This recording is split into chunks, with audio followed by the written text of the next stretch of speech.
안녕하십니까. 저는 딜로이트 휴먼 캐피털 리더를 맡고 있는 정현석입니다. 오늘은 이 불황의 시기에 HR에서 어떤 전략적 접근들을 해야 되는지 방안에 대해서 공부를 하도록 하겠습니다. 지금부터 불황기를 대비하는 조직 및 인사 운영 전략에 대해서 좀 말씀을 드리도록 하겠습니다. 먼저 저를 좀 소개해 올리겠습니다. 저는 현재 딜로이트 컨설팅 부대표 파트너로서 휴먼 캐피털 컨설팅 그룹을 총괄 리딩하고 있는 정현석입니다.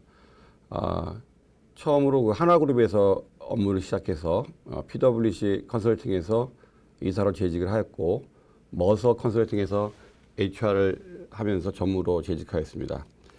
그리고 헤이그룹 컨설팅과 콘펠리 컨설팅의 대표이사로서 12년 정도 재직을 하여 총 32년 정도의 경력을 가지고 있습니다. 먼저 강의에 앞서서 저희 딜로이트 컨설팅의 HR 컨설팅에 있어서 마켓의 리더십을 먼저 말씀을 드릴 텐데요. 그 이후에 불황기의 인사 운영 전략에 대해서 총론을 말씀을 드리고 방법론과 접근 방법에 대해서 강론을 테마별로 말씀을 드리도록 하겠습니다. 먼저 딜로이트 컨설팅의 HR 마켓 리더십입니다.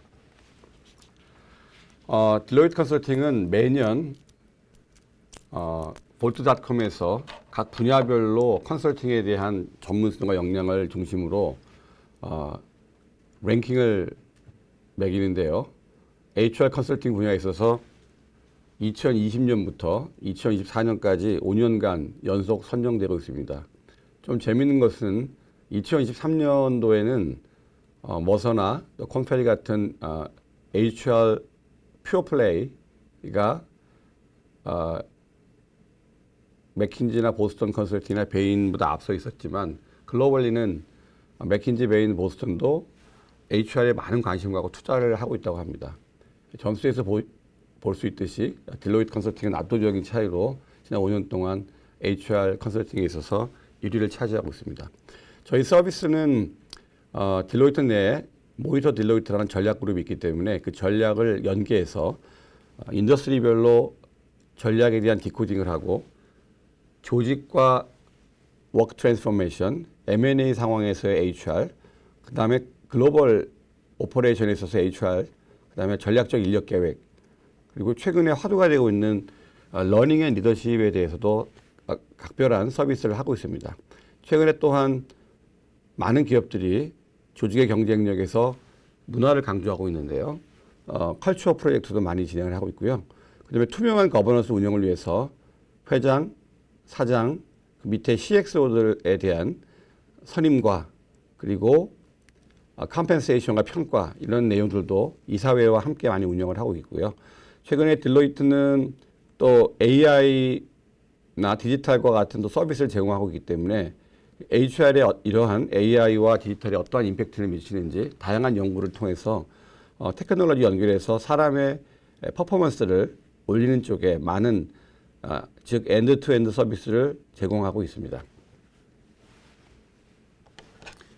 그리고 또 많은 연구들을 하고 있는데요. 최근에 2023년도에 경계 없는 세상에서 HR이라는 주제로 스페셜 리포트를 냈는데요. 미래에는 어떤 고정적인 직무보다는 스킬 중심으로 HR이 재편되고 특히 미래의 일, 다시 말하면 퓨처 오브 워크이라고 해서 구성 요소가 워크와 워크포스와 워크플레이스로 구분이 되는데 지난 3년간 코로나를 겪으면서 전례 없는 과정에서 일터의 혁신과 또 그다음에 구성원의 역량의 성장과 또 워크 자체에 AI나 디지털과 결합을 하면서 새로운 스킬들을 발견하면서 새로운 HR에 대한 전략들을 수립하고 있습니다. 다음은 불황기의 조직과 인사 운영에 대한 총론을 좀 말씀을 드리겠습니다. 먼저 불황기의 HR에 대한 딜로이트 견해입니다. 지금 상당히 경제적으로 어려운 시기라고 합니다. 그래서 기업 입장에서 보게 되면 기업의 비용을 차지하는 제조비와 또 노무비, 그다음에 경비 등을 살펴볼 필요가 있는데 그중에서도 하방 경직성 있는 고용 비용을 살펴볼 수 있는 어떻게 보면 좋은 기회라고 말씀드릴 수 있을 것 같습니다. 작은 비용의 감소 기회에 대한 검토와 실행조차도 수익성에 큰 영향을 미칠 수 있는데요. 왜 이러한 부분이 지금 필요할까? 오늘 신문에도 나왔지만 2024년 한국 경제가 저점을 벗어나서 회복세로 보일 것으로 기대가 되고 있습니다. 하지만 여전히 저점에 있고요. 이런 측면에서 또 중장기 관점에서 리바운드를 위해서 여러 가지 인건비와 같은 비용 부분을 잘 어떻게 매니징할 건가 전략을 수립하고 리바운드가 될 때 HR이 그러한 엑시트 전략에서 큰 기여를 할 수 있도록 합리화와 미래를 위한 최적화 구조와 특히나 미래를 위한 소프트 파워의 준비가 필요해 보입니다. 근데 딜레마죠. 어떻게 하면 인건비에 관련된 비용을 절감하면서도 문제는 이제 종업원의 사기를 유지해서 좀 더 1인당 생산성이나 직원들의 성장을 만들어낼 수 있을까? 이러한 패러독스에 좀 저희가 봉착을 하게 됩니다. 이럴 때는 먼저 두 가지 관점을 제안을 드리는데요. 일단은 전체 관점, 탑다운 관점에서 전체적인 구조를 살펴보면서 그 목표를 정하는 거죠. 그래서 목표 방식으로 어떻게 비용을 절감할 수 있을까? 이상적인 부분들의 기회를 잡아야만 할 거라고 생각됩니다. 두 번째는 이런 전체 관점에서 목표를 잡고 목표에서 절감할 수 있는 부분들을 이상적으로 추구를 하는데 하지만 놓치지 말아야 될 것은 이렇게 불황기의 HR을 운영할 때 반드시 보면 직원들의 사기가 떨어지고 최고의 인재가 직장을 나가는 경우가 많습니다. 그래서 최고의 직원들이 뭐 본인의 급여나 보너스가 완전히 삭감되는 것이 아니고 이런 불황기 동안에 잠깐 연기된다는 걸 안다면 미래를 위해서 준비하는 기업의 모습을 보고 다른 것으로 이직하려는 좀 가능성은 줄어들 거라고 생각됩니다. 저희 딜로이트에서 불황기의 조직 및 인사 관리에 대한 좀 최근에 조사가 있었는데요. 아래와 같은 응답을 좀 확인했습니다. 7곳 중에서 한 곳은 전 직원의 급여를 동결 또는 소폭 상승을 하지만 차별화 기반으로 소폭 상승할 계획을 갖고 있다. 이렇게 말했습니다. 응답자 중에 한 30-40%가 기본급의 동결과 또는 소폭 상승을 고려하고 있다고 말했고요. 대부분의 기업에서는 보상이 성과에 더 밀접하게 부합되도록 설계하고 운영함으로써 기업은 비용 기반 변동비 관점에서 더 잘 통제할 수 있다라고 응답을 하고 있습니다. 더군다나 무형의 보상은 불황기에 더욱 중요해지고 있는데요. 뒤에서 말씀드리겠지만 조직의 풍토, 또 리더십, 또 문화, 또 역량 이렇게 그 직원에 대한 인정 등등의 무형의 보상이 불황기에 있어서 직원들의 역량을 발휘와 사기 상승에 상당히 중요하고 있다는 걸 알 수 있었습니다.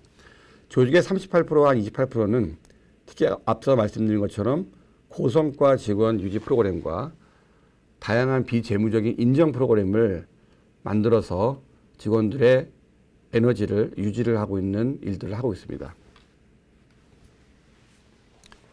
그럼 어떻게 하면 비용을 절감하면서도 사기를 높일 수 있을까요? 가장 중요한 것은 불황기의 어두운 터널 속에 있을 때 리더와 조직원 간의 소통이 가장 중요하고요. 그 소통에 있어서 가장 중요한 소통은 미래 방향성에 대한 공감, 그다음에 명확성과 신뢰의 중요성이라고 볼 수 있을 것 같습니다. 특히 어려운 시기에 그 최고 인재들이 회사를 나가는 경우가 많은데요. 직원들과 좀 투명하지만 선제적으로 전략적인 소통을 하고 그들의 얘기를 경청을 하는 게 중요할 것입니다. 특히 명확한 방향의 제시는 직원들로 하여금 지금은 어렵지만 곧 올 리바운드 시절에 신뢰감을 갖게 합니다.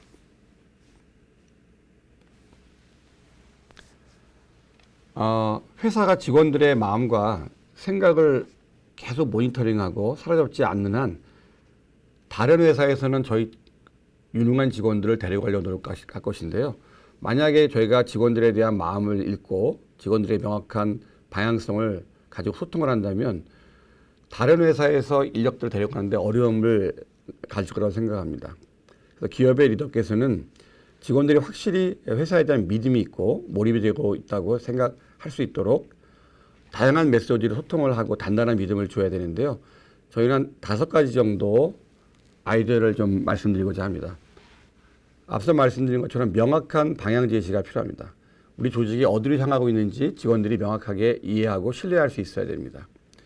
두 번째는 직원 중에 핵심 인재들, 다시 말하면 성과도 좋고 가장 의욕적이고 스스로 매우 집중력이 강한 그런 직원들이 있는데요. 이 직원들에 대해서 직장의 안전을 좀 확실히 보장을 해주는 게 되게 중요합니다. 이들은 이러한 부류의 구성원들은 명확한 방향을 가장 요구하고 기대하는 사람들일 것입니다. 대략 100명의 직원이 있다고 할 때 약 한 33% 정도의 직원이 의욕적이고 집중력이 있고 고성과 직원이라고 할 때 이 직원들을 잘 유지를 하게 되면 경계에 있는 또 직원 또한 리텐션이 되게 됩니다. 그렇다면 특별하게 지속적으로 저성과를 내는 사람들 외에는 이런 직원들을 유지하면서 미래를 대비할 수 있을 것입니다. 세 번째는 근본적인 문제 해결인데요. 모든 사람은 자신에게 기대되는 것이 뭔지, 나에게 뭘 원하는지, 내가 어떤 역할을 해야 되는지, 또는 어떤 행동을 보여야 하는지, 또 내가 달성해야 될 목표와 KPI는 무엇인지, 그리고 나는 무엇을 준비해야 되는지, 이런 내용들에 대해서 지속적으로 지원해주고 관리하고 소통해야 됩니다. 네 번째는 사람들이 업무를 수행할 때 도구가 제공돼야 되는데요. 예를 들면 최근에는 보면 수작업보다는 아무래도 노트북으로 일을 많이 하지 않습니까? 그래서 데이터를 매니지먼트 할 수 있고 필요한 제도들이랄지 또 테크놀로지 같은 것들, 그 다음에 본인이 지식적으로 알아야 일을 하기 때문에 뭐 교육 제공 이런 것들이 좀 매우 필요하다고 생각됩니다. 이런 것이 없다면 어떤 방향의 명확성은 의미가 없다고 생각합니다. 결국은 직원들은 리소스풀하다고 생각하지 않기 때문에 본인이 쓸 수 있는 시간, 공간, 필요한 자원들이 없다면 이거에 대해서 매우 회의적일 거라고 생각됩니다. 마지막으로 신속하게 행동하고 지속적으로 의사소통해 주십시오. 첫째도 소통이고 두 번째도 소통입니다. 그래서 가장 안 좋은 현상이 위험은 처해져 있는데 리더가 나 몰라라 아무 말을 안 하고 조용한 것이죠. 이런 사일런트는 직원들도 역시 사일런트하게 됩니다. 결국은 스스로 회사를 그만두는 결론을 내리고 회사를 떠나게 되죠. 이러한 공백을 화이트 스페이스를 만드시면 안 됩니다. 그래서 지속적인 소통, 투명성을 가지고 진정성 있게 다가가는 것이 가장 중요하다고 생각됩니다. 먼저 해외 유수 기업의 케이스를 보면 아마 예측하셨을 것 같은데요. 앞서 말씀드린 명확성, 방향성과 나에게 무엇을 기대하는지, 나의 역할은 무엇인지, 역할에 대한 설계들을 제대로 해서 직무 책임이 뭐고 내 일이 얼마나 복잡하고 직무 수행을 통해서 어떤 결과를 도출해야 되는지, 그러기 위해서는 어떤 스킬과 경험을 내가 쌓아야 되는지, 이런 것들이 중심이 돼서 이러한 가치를, 직무 가치를 중심으로 급여에 대한 부분을 재설계를 했고요. 그다음에 이제 최근에 저희 나라 같은 경우는 뒤에 설명드리겠지만 굉장히 다단계로 되어 있는 직무와 직급을 좀 수평적 관점에 넓게 단순해서 묶어서 이러한 것들이 성과 목표나 추진 또는 승진, 성장 경로를 새롭게 설계를 해서 어떻게 직원들이 본인의 역할을 명확하게 할 것인지에 대한 것들이 많이 나오고 있는데요. 이런 사례들이 대부분입니다. 직급을 간소화하는 쪽으로 많이 가고 있고요. 그리고 기본급여의 일정 비율을 연동된 보너스를 가진 다양한 인센티브 구조를 개발합니다. 그래서 뭐 프로젝트나 TFT에도 들어가 있지 않습니까? 그래서 프로젝트 인센티브를 할지 또는 직무 가치에 대한 연동된 인센티브를 할지 또는 영업에 대한 인센티브를 할지 여러 가지 다양한 인센티브를 개발함으로써 동기부여와 비용 구조를 최적화하는 것이 또 중요한 변화의 포인트입니다. 그래서 직원들에게 이런 역할 변화와 연동된 급여 변경, 보너스의 재설계 이러한 내용들을 시뮬레이션을 통해서 과거와 앞으로 어떻게 바뀌는지를 명확한 갭을 좀 알려주면서 그러한 것들을 통해서 이러한 급여를 또는 보상을 본인들이 인정받기 위해서는 어떠한 목표와 성장과 일들을 해야 되는지 그런 걸 명확하게 소통하는 것이 되게 중요한 포인트였습니다. 또한 신뢰할 만한 연구에 따르면 이러한 보상이랄지 평가랄지 인사에 대한 부분 외에도 조직의 분위기가 되게 중요하다고 보고 있습니다. 똑같은 자원과 똑같은 실력, 똑같은 경제 상황에서 직면했을 때 조직 분위기가 좀 더 좋은 회사가 경쟁력이 있다고 보는 거죠. 그래서 효율만 강조하는 기업에 비해서 조직 분위기를 개선하는 조직은 그렇지 않은 조직에 비해서 수익성과 경쟁력을 30% 개선할 수 있다는 연구 결과가 나와 있습니다.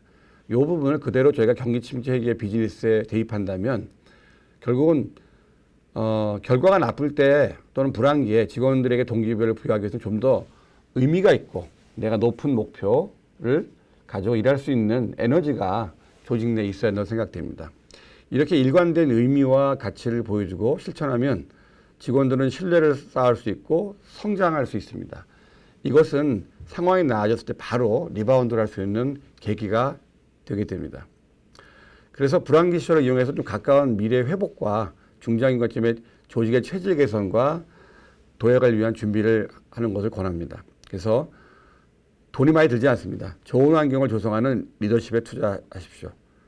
그리고 회사 안팎에 적절한 역량을 투자하고 개인과 리더십 팀의 기술을 개발할 수 있도록 지원을 하는 것이 좋을 것 같습니다.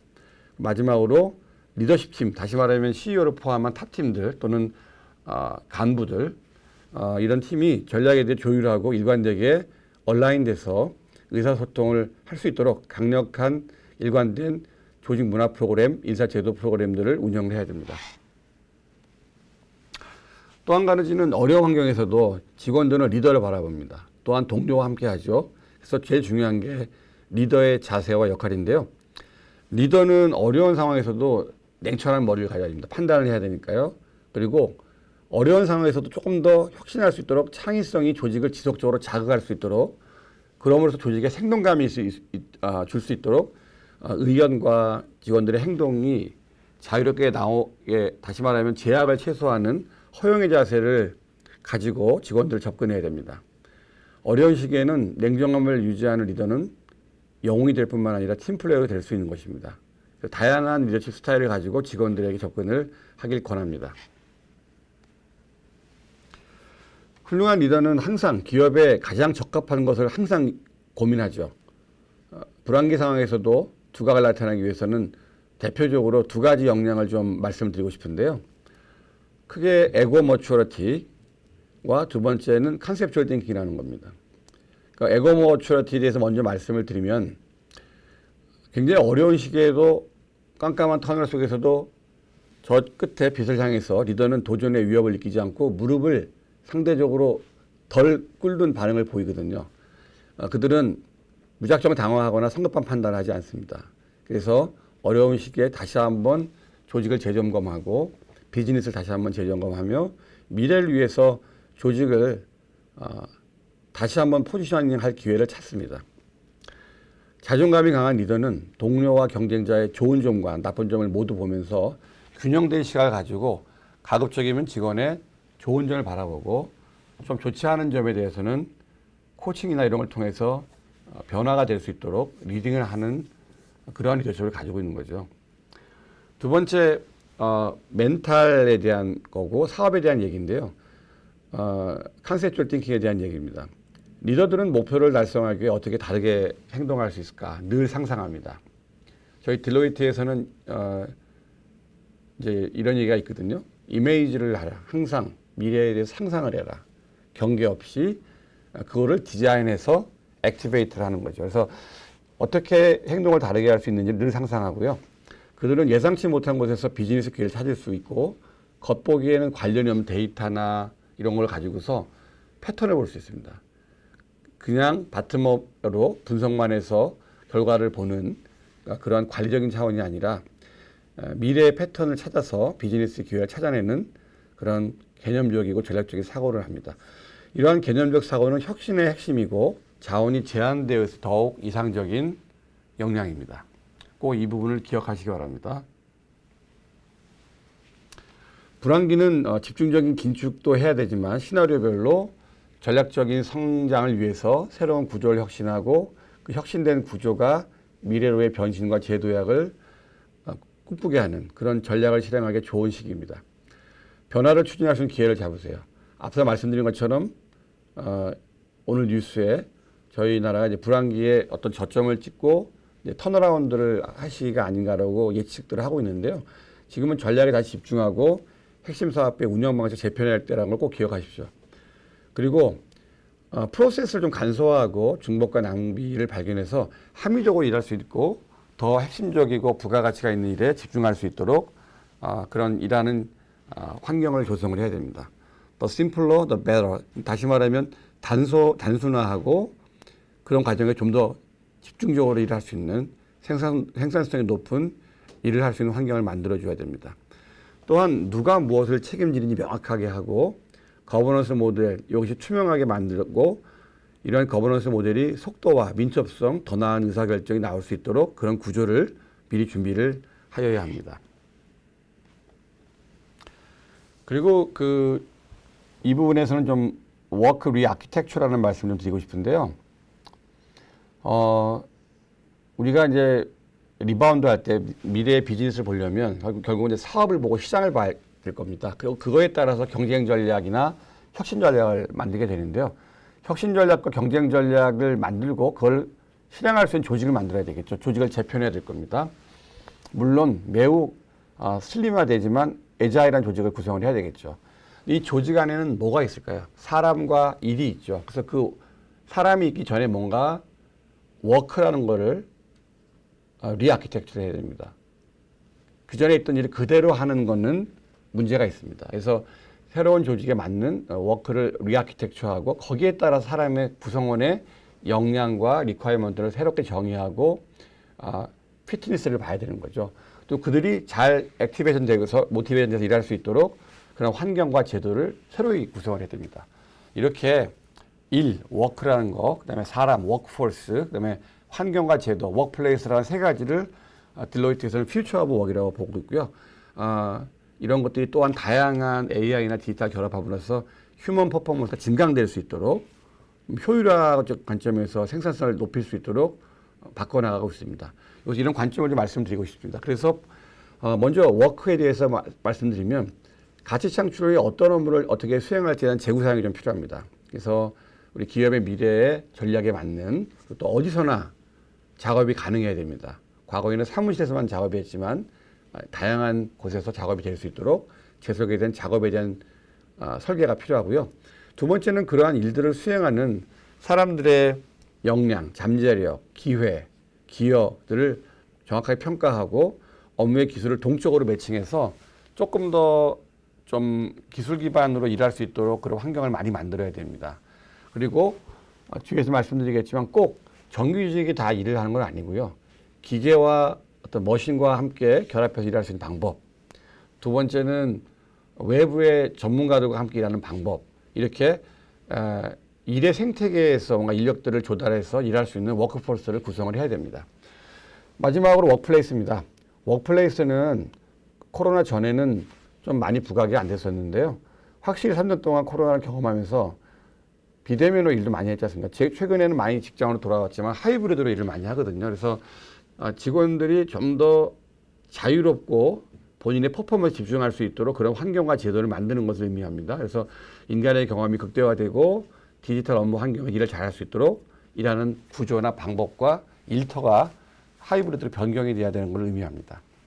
그렇게 하게 되면 일부분 예를 들면 많은 기업이 호텔링을 하고 사무실의 규모를 줄여가고 있거든요. 그러면 당연히 임차료랄지 관련된 비용도 줄겠죠. 이런 부분도 한번 고민을 해보셔야 된다 생각됩니다. 딜로이트 컨설팅에서는 워크 리아키텍처를 불황기의 HR의 핵심 요소, 우선 요소로 보고 있는데요. 앞서 이미 말씀드렸습니다. 전략의 변화에 따라서 워크 트랜스포메이션 데피니션을 새로 해야 됩니다. 이러한 워크 트랜스포메이션의 핵심은 워크 그 자체인데요. 워크라는 것은 생각해보면 프로세스를 의미합니다. 이 프로세스는 시작부터 고객에게 전달되는 가치사슬의 어떤 부분이라고 말씀드릴 수 있고요. 이러한 프로세스를 유사한 질과 양의 업무로 태스크로 묶은 것이 인공적인, 다시 말하면 인사에 쓰이는 잡이라는 게 있습니다. 이러한 잡을 새로 한번 재설계를 하는 게 의미가 있다라고 생각되고요. 이 잡에 따라서 인력을 얼마큼 가져가는 게 좋은지 이런 잡이 RPU, 다시 말하면 Resource Planning Unit으로 활용이 되게 되고요. 이 잡을 통해서 인사의 운영의 기본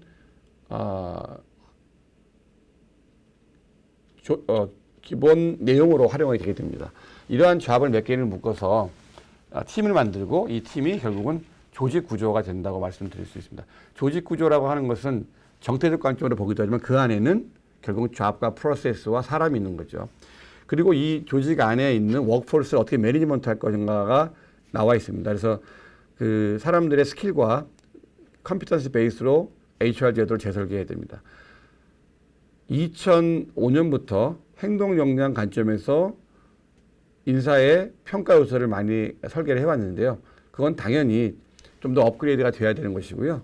더욱더 중요한 거는 최근에는 스킬 베이스로 많이 인사 시스템이 바뀌고 있습니다. 스킬 베이스가 있다라는 거는 어떤 일을 할 때 어떤 스킬이 필요한가. 다시 말하면 널리지와 스킬이 있어야 거기에 사람의 행동이 접목됐을 때 어떤 일을 수행할 수 있는 것이죠.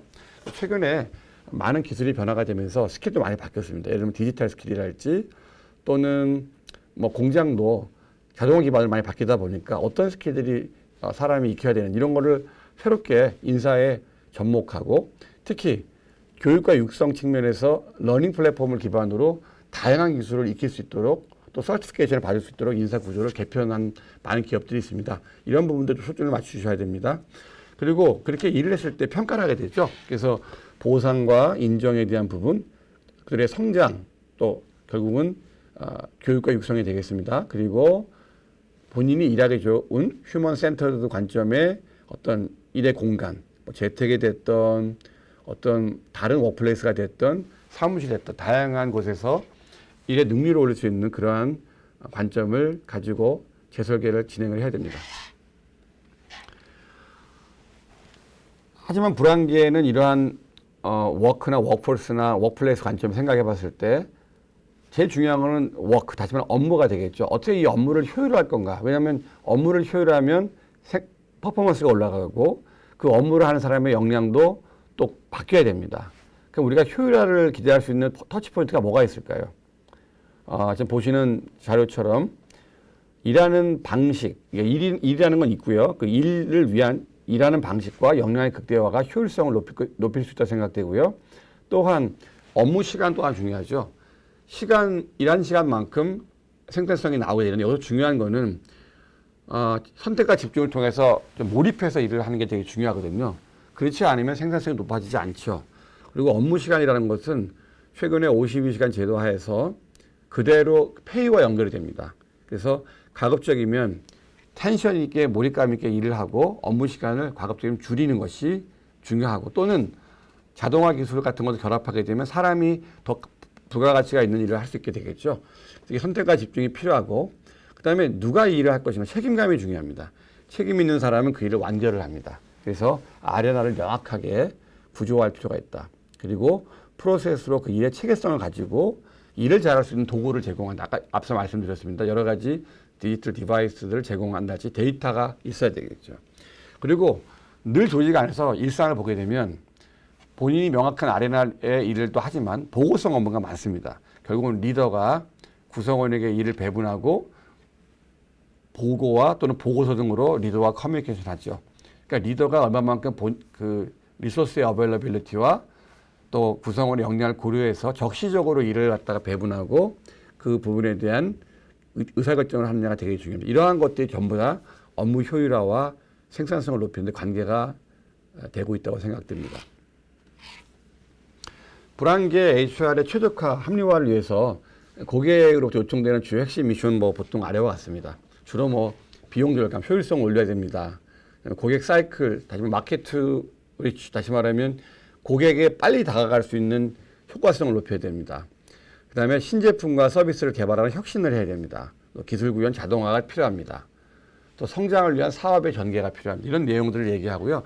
이런 앞선 여러 가지 합리화와 효율성을 제고하는 이런 것들을 잘 지원하기 위해서 자원 활용은 어떻게 해야 되는지 또는 어떤 인수합병의 상황이 있습니다. 이럴 때는 또 어떻게 HR을 옵티마이즈를 해야 되는지, 그다음에 구조조정하거나 조직을 개편하거나 글로벌 사업을 할 때는 어떻게 헤드쿼터와 리전과 또 브랜치를 구성하고 어떻게 의사결정 구조를 가져갈 건지 이런 것들이 고객에게 늘 HR 합리화가 관점에서 요청 오는 주요 이슈들인데요.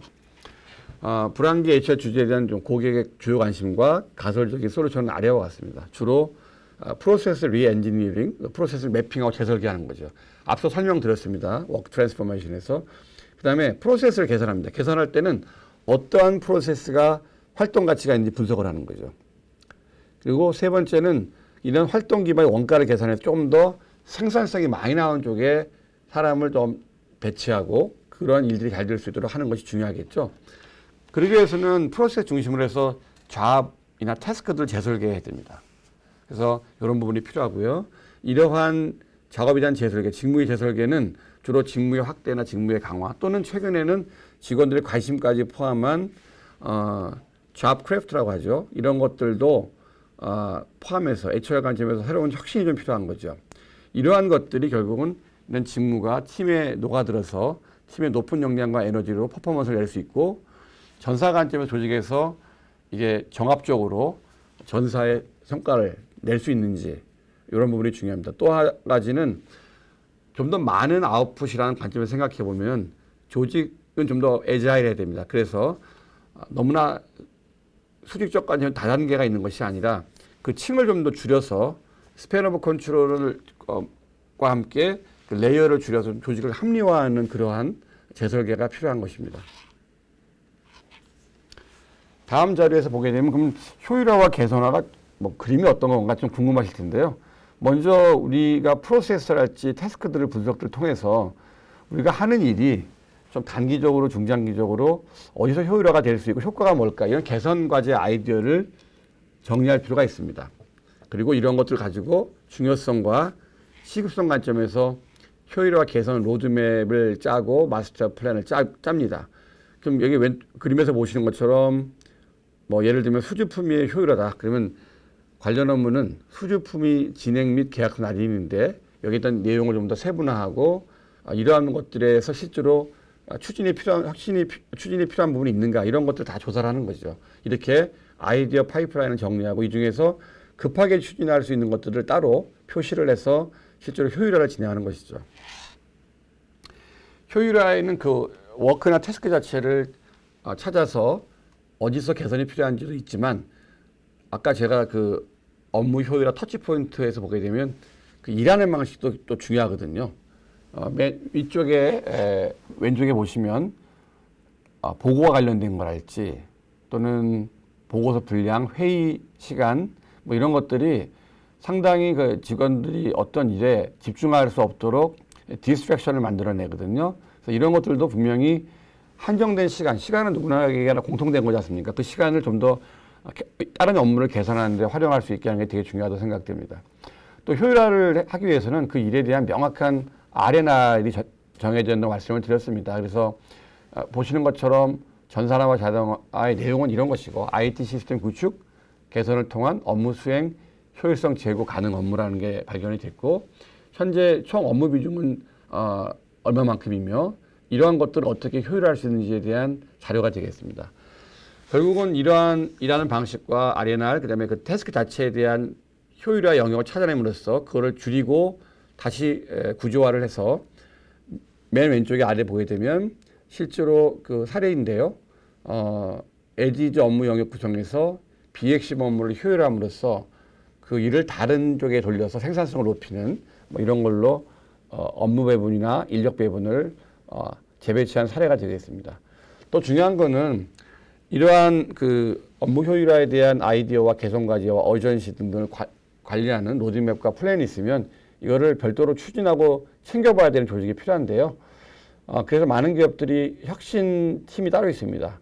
또는 재미있는 이름이긴 한데 뭐 참일팀 또는 뭐 일혁신팀 이렇게 좀 조직을 꾸려서 좀 이렇게 불황기와 어려울 때 우리가 그동안에 아무 생각 없이 했던 이런 부분들을 효율화하고 다시 부가가치가 있는 일을 찾아서 그 일을 업무 구조화를 한다면 리바운드 할 때 좀 더 적은 인력 또는 적은 비용으로 과거 또는 과거 이상의 퍼포먼스를 낼 수 있다고 생각합니다.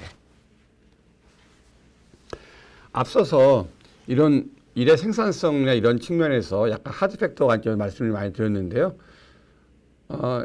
그 하드 팩터 말고 똑같은 하드 팩터에 처해 있는 두 가지 기업이라고 하더라도 그 두 개의 기업에 고성과 분위기가 있는 그런 풍토가 있는 조직은 조금 더 경쟁력 있게 생산성을 내게 됩니다.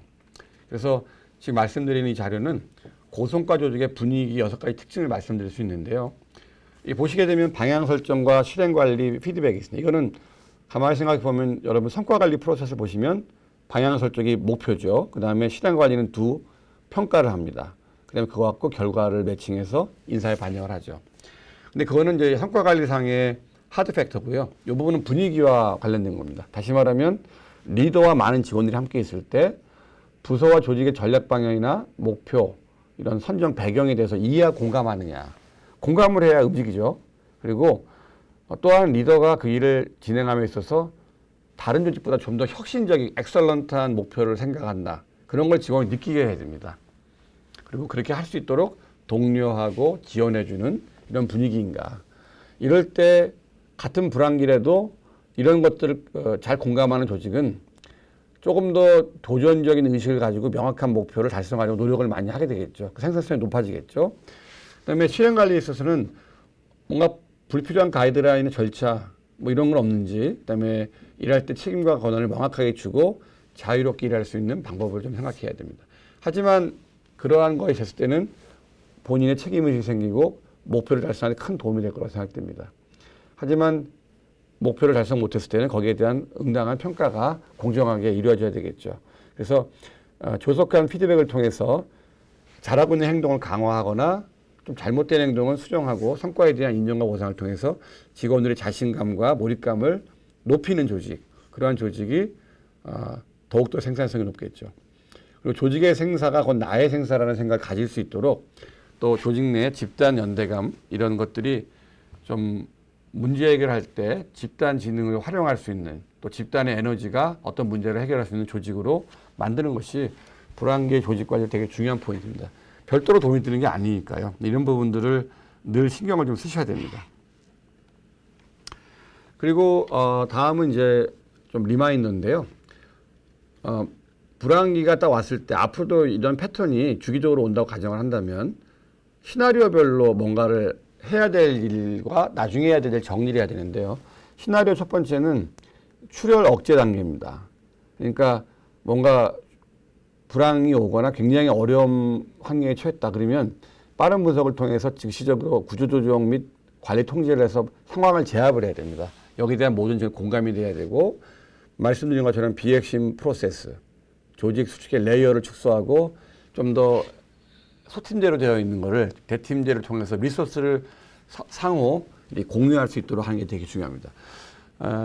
대팀제로 하게 되면 당연히 팀장은 한 분이겠죠. 다시 말하면 직책자가 적을 것입니다. 소팀제보단. 직책자가 많을수록 관리의 포인트만 많아지기 때문에 생산성은 떨어지죠.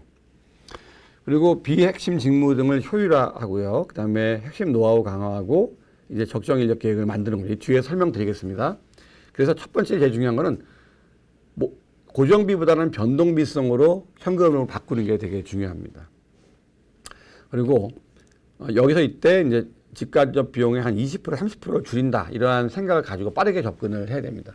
이러한 내용들은 회사가 상장한 회사라면 이러한 내용들을 발표하는 것만으로도 주주들이 되게 안심을 하거든요. 그래서 이게 되게 중요합니다. 그다음에 시나리오 두 번째는 이렇게 출혈을 억제한 다음에 계속 이렇게 할 수는 없죠. 집중 치료, 다시 말하면 인텐시브 케어 단계입니다.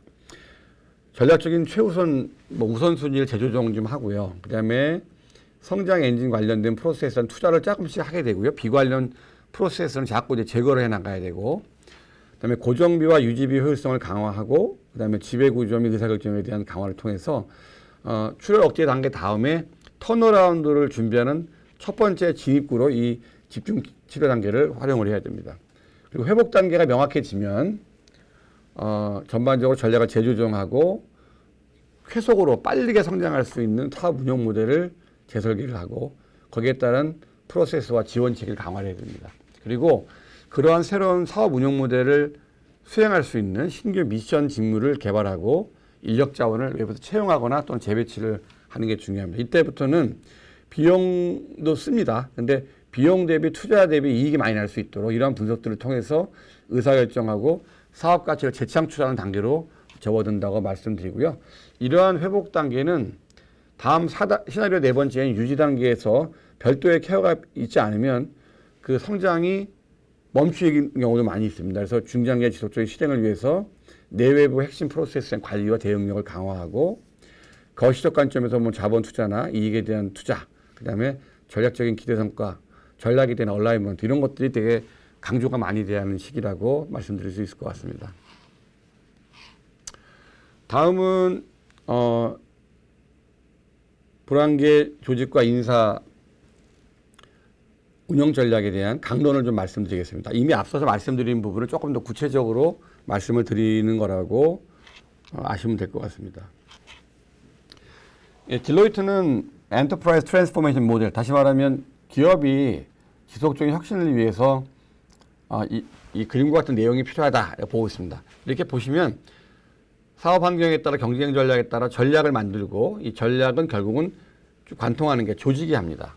조직이 실행하는 거고 조직이 실행하는 눈에 안 보이는 좀 동태적인 부분, 일하는 방식, WOW가 일하는 방식이라고 보거든요. 그래서 과거보단 다른 직원들의 역량과 직원들의 성장 경험, 그다음에 빠르게 성공 체험이 될 수 있도록 일하는 방식을 바꿔야 되는 거죠.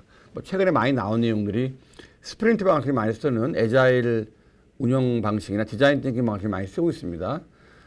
그리고 이러한 일하는 방식은 누굴 통해서 가능하죠? 탤런트를 통해서 가능하죠. 워크포스죠. 그래서 워크포스를 통해서 이들이 액티베이션 돼서 일할 수 있도록 그러한 인프라와 그들을 인정하고 몰입할 수 있는 제반 제도나 또는 그 일터를 만들어야만 되고 이러한 것들이 아웃컴으로 나온다는 겁니다. 보시면 조직을 둘러싸고 있는 것은 케이퍼빌리티, 조직의 구조, 또 조직의 비전, 조직이 갖고 있는 여러 가지 데이터, 워크 프로세스 이렇게 보여지고요. 그다음에 탤런트를 중심으로는 그들이 해야 되는 잡과 스킬, 그 잡과 스킬로 퍼포먼스를 내는 거죠. 퍼포먼스를 내면 이제 보상과 인정을 받는 거죠. 그리고 다른 일을 좀 더 하고자 하는 뭐 직무 확대에 대한 관심이 많죠. 성장을 위해서 이때 지속적인 러닝이 필요한데 최근에 이 부분이 굉장히 강조가 많이 되고 있어요. 전통적인 교육 방식이 아니라 마이크로 러닝이라고 해서 내가 일을 할 때 꼭 필요한 정보가 빨리 즉시 제공되는 그걸 통해서 마이크로 러닝을 해서 일을 수행하는 이러한 걸로 많은 변화가 추진되고 있습니다. 그리고 또 하나 빼놓을 수 없는 거는 컬처와 리더십이죠. 이거는 앞에서 이미 충분히 말씀을 드렸습니다. 근데 이거를 이제 엔터프라이즈 트랜스포메이션 모델을 HR 운영 효율 관점 잠깐 바꿔봤습니다. 그래서 전략과 조직과 일하는 방식과 탤런트와 아웃컴이라는 이런 쭉 관통한 관점에서 조직에 대한 일단 슬림화를 먼저 하는 게 되게 중요할 것 같아요. 그다음에 두 번째는 인력이 전략적으로 딱 그 구조화되어 있냐, 규모가 있냐, 소위 말하면 적정 인력에 대한 부분이 되겠죠. 그다음에 고용 형태도 아까 말씀드린 것처럼 과거와 똑같은 정규직이냐, 아니면 탄력적인 고용 형태를 운영함으로써 그 인건비도 약간은 그 변동비화하는 거죠. 그리고 임금 피크제 같은 걸 통해서 실제로 직장에서 오랫동안 일할 수 있는 안정성을 주나 실제로 나이가 들거나 이름에 따라 밑에 직원들의 어떤 성장을 좀 촉진하고 나이가 많으신 분들이 다시 한번 재교육에 맞춰서 일을 하게 하는데 예를 들면 생산직 같은 경우는 뭐 유관 그 눈이 안 좋아져 생산성이 떨어지는 경우가 많거든요. 예를 들면 직무별로 임금 피크제를 도입해서 일은 계속할 수 있으나 실제로는 급여가 조금 낮춰지는 그걸 받아들일 수 있는 문화를 만드는 거죠. 그다음에 희망퇴직제도 실행이 될 수 있고 업무 프로세스 최적화 같은 것도 중요할 거라고 생각됩니다. 그리고 이제 그 제도적 측면에서 보게 되면 오른쪽에 승진이라는 게 되게 중요해요. 승진이라는 게 기본급을 올리는 가장 중요한 요소지 않습니까?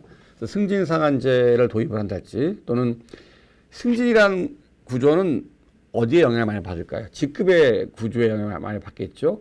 직급을 뭐 늘린달지 아니면 간소화한달지 이런 것들이 필요할 것 같고요. 앞서 말씀드린 것처럼 성과별로 해서 좀 차등을 확대하는 거죠. 기본급도 차등을 확대하고 그다음에 인센티브도 좀 변동비화해서 많이 이렇게 좀 성과에 따라 갈 수 있도록 하는 게 중요할 것 같습니다.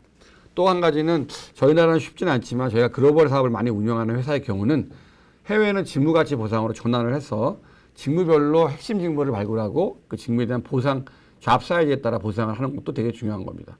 그리고 굉장히 계획적이고 지속적으로 저성과자 관리를 통해서 저성과에게 기회를 제공하는 것 동시에 저성과의 데이터를 명백하게 관리를 해서 그 내용으로 실제로 주기적으로 저성과자 관리를 하는 것이 되게 중요하고요. 근데 목표 관리를 고도화해야 됩니다. 그러니까 목표가 높아야 되는 거죠. 그걸 어치버블 하지만 그 목표에 대해서 명확하게 하고 그러기 위해서는 달성을 어떻게 할 거라고 하는 그런 지원에 대한 것도 명확하게 세팅이 돼야 됩니다. 이러한 마인드셋이랄지 그다음에 리더십도 필요합니다. 이런 내용들은 앞에서 이미 설명을 드렸는데 이걸 하나하나 좀 설명을 드리도록 하겠습니다. 먼저 구조적으로 한번 저희가 디컴포지션 해볼게요. 나눠볼게요. 만약에 우리가 그냥 현재 수준의 인력을 운영한다면 되게 뻔한 거지만 자, 인력의 구조는 피라미드는 어떻게 구성이 되느냐. 채용률에 따라 그 피라미드 양이 정해지겠죠. 그다음에 승진을 하면 상하에 또 승진의 각 직급에 있는 인력들이 정해지겠죠. 그다음에 퇴직률이 또 중요합니다. 최근에는 불황기에서는 보게 되면 많은 직원들이 옮겨갈 직장이 없기 때문에 퇴직도 좀 덜 하는 편이거든요. 그래서 이럴 때 핵심 인재를 내가 유지를 한다고 말씀을 드렸습니다. 왜냐하면 딱 불황기가 끝나면 핵심 인재가 떠납니다. 그 전에 이런 분들이 계속 좀 명확한 소통을 하고 케어받는다는 느낌을 가지도록 해야 됩니다. 이러한 내용들이 결국 투비의 인력 구조를 만드는데 아래 보시는 그림처럼 분석을 해보면 그냥 관리를 안 하면 불황기에 정년연장의 고령화에 그래서 우리 조직은 이렇게 역삼각형 모델이 되게 되고요. 아무래도 뭐 보상이 높으면 직무 가치가 높은 일을 해야 되고 생산성이 높은 일을 해야 되는데 실제로 조직은 그렇지 않지 않습니까? 그래서 결국은 일의 능률이랄지 퍼포먼스 떨어지게 되는 겁니다. 그래서 불황기에는 고직급화로 HR 생산성이 저하가 되는데요. 여기서 선제적 노력 첫 번째는 적정 인력 구조가 유지가 되는지 그걸 미리 준비를 해야 됩니다. 그다음에 두 번째는 장기 근속자가 많게 되면 아무래도 활력이 좀 떨어지죠. 그리고 밑에 직원들이 떠나게 됩니다. 그래서 영업일 향상을 위해 성과를 드라이브하고 또한 나이가 있는 분들도 뭐 팀장이나 이런 면보직이 됐을 때 본인들이 워커로 돌아왔을 때 일을 잘할 수 있도록 재교육으로 무장이 되어야 됩니다. 이런 내용들이 좀 들어가야 되고요. 그다음에 연공급이나 고직급 인력이 증가하면 인건비 효율은 떨어지죠. 인풋 대비 아웃풋이 안 나오는 거죠. 이럴 때 인건비 투자를 효율화해서 코스트 매니지먼트를 재구상을 좀 해봐야 되는 겁니다. 그리고 앞서 말씀드린 것처럼 피라미드라고 말씀을 드렸는데 이 피라미드가 지금 오른쪽에 나와 있습니다. 그래서 인력 운영 영역은 외부에서 채용이 되고 직급이 몇 단계냐에 따라서 승진이 되고 그 승진에는 보상 금액이 더 다르겠죠. 팀장이 몇 명이냐는 또 조직 구조에 따라 다릅니다. 대팀제냐 중팀제냐 이런 내용들을 고려하셔야 됩니다. 그다음에 아웃플레이스가 먼저 들어가 있습니다.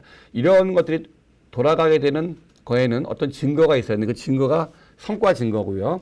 성과 증거는 성과 관리에서 관리가 되고 그 내용에 따라 보상이 나가게 되는데 이 보상이 컴펜세이션이 인건비가 되는 거죠.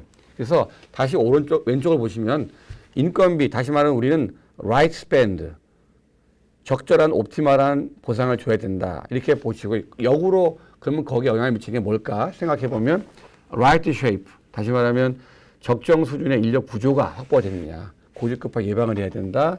직급별로 적정한 수와 인력이 있어야 된다. 그리고 역할에 부합되는 인력 배치를 하고 성과에 대한 드라이브를 하는 거죠. 그다음에 그들이 일할 때 그 일을 잘할 수 있는 역량이 있냐. right 스킬이죠. 다시 말하면 하드 스킬, 그 기술 역량과 그 일을 할 수 있는 행동 역량도 필요하죠. 그래서 역량의 적합성을 판단해서 그러한 인력이 그러한 일을 하도록 하는 겁니다. 이러기 위해서는 right job도 설계가 돼 있어야 되고요. 그 일을 하는 직원이 그런 right job을 위해서 right 스킬이 있느냐도 되게 중요한 겁니다. 그래서 잘 피트니스를 가지고서 인력을 배치해야 되겠죠. 그다음에 right capacity는 뭐냐면 우리 전체 직급과 관계없이 얼마나 인력이 있는 인력의 수를 말하는 겁니다. 인력의 수가 직무별로, 직급별로, 조직별로 또는 전략의 우선순위에 따라 생산성 관점에서 재배치가 돼야 되는 거죠. 그래서 인력의 수가 너무 많아도 안 되고 좀 적어도 안 되는 거죠. 그다음에 right location은 되게 뭐 지점이 많은 금융이랄지 또는 리테일 비즈니스랄지 또는 생산 거점이나 물류센터 등이 많이 있거든요. 그러니까 이러한 지역에 대한 그 접점이 몇 개나 되느냐 이러한 것들도 임차료와 직원의 구성에 따라 다릅니다. 이게 결국은 이제 고객을 대응하기 위해 나와 있는 프론트에 나가 있는 건데 그게 합리적인 수준이냐 이런 것들을 한번 볼 필요가 있습니다. 그래서 이러한 내용들이 결정해서 합쳐지면 이게 결국은 이제 오른쪽에 나와 있는 피라미드의 적합한 보상 금액이냐, 전체 인건비냐 이렇게 보는 거죠. 그래서 지금 말씀드리고자 하는 거는 전체 보상은 앞선 네 가지, right shape, right skill, right capacity, right location, 플러스 여기는 없지만 right climate, 조직의 생동감 있는 에너지가 있고 리더십이 있느냐, 요거를 추가적으로 말씀드릴 수 있을 것 같습니다.